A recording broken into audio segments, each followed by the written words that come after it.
Hello everyone, so in this video I'll be showing you how to change your browser setting when you want to run the ASP.NET application in Visual Studio 2022. So whenever you run the ASP.NET application, let's suppose you have ASP.NET application and you are running it, so it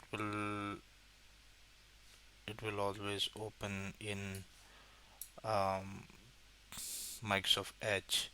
But let's suppose if you want to change it to another browser, for example Firefox or Google Chrome, how you want to do this. So what you can do is you can just go to this part, um, and then go to web browser, change the web browser to Google Chrome, and then just run.